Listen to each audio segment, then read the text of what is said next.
Plenty of people in Southern California wore casual clothes, but at Clara Vista Middle School, Mr. N could win a prize for least dressed up teacher every single day. The most backward thing about Mr. N? He was the only teacher in the whole school who didn't let kids use laptops in class.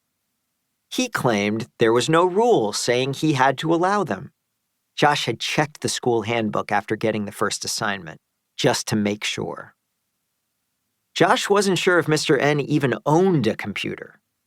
There was a rumor that once he'd had a big argument with Mr. Ortega about posting his homework assignments on the school website. Mr. N had told the principal that writing assignments on the board in his classroom was enough.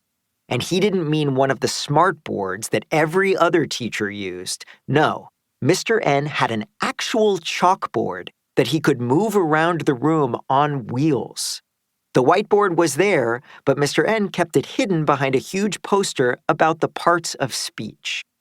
And that miserable little grammar book, The Elements of Style, most of it was over 100 years old.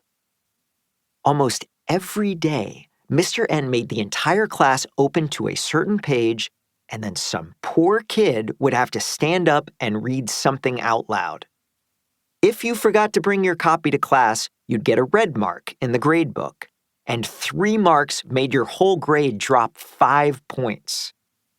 Antique books, ancient chalkboards, handwriting on paper, Mr. N's class felt like being stuck inside a broken time machine, more like a time-wasting machine.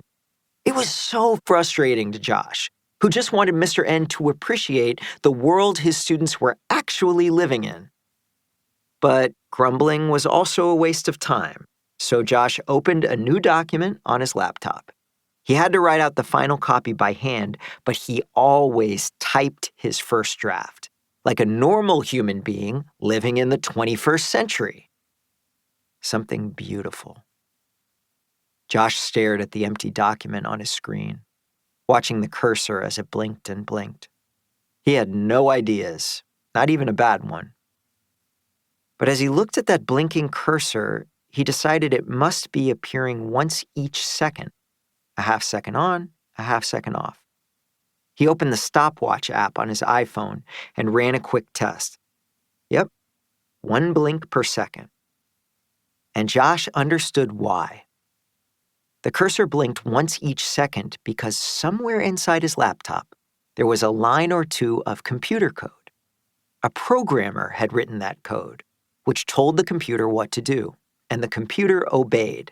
It had no choice, because good code is like a set of unbreakable rules, and if the programmer gets everything right, that code keeps working and working perfectly, practically forever, and that's what I'm going to write about. A few hours earlier, during his after-school coding club, Josh had finished writing a perfect Python loop statement, a sequence of instructions that repeated itself until a specific goal was met. And that loop was beautiful. A flurry of words rushed into his mind, and Josh's fingers zipped around the keyboard. 6 or 7 minutes later, the counter at the bottom of his document showed he had typed 136 words, just like that. After some quick proofreading, he began writing his final copy on a sheet of lined paper. Neatly.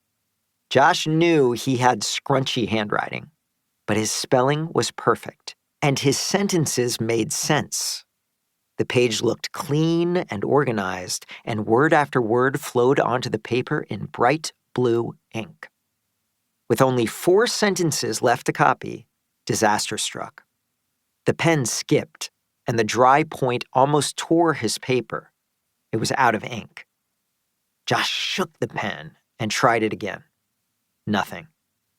He banged it on the edge of the kitchen table, but that didn't help either, so he dug around in his backpack and found 2 other pens. He tested one on a scrap of paper. Black ink. He tried the second. More black ink. And he needed blue ink to match what he'd started with for Mr. N, the neatness nut. I guess I could start over and use black ink?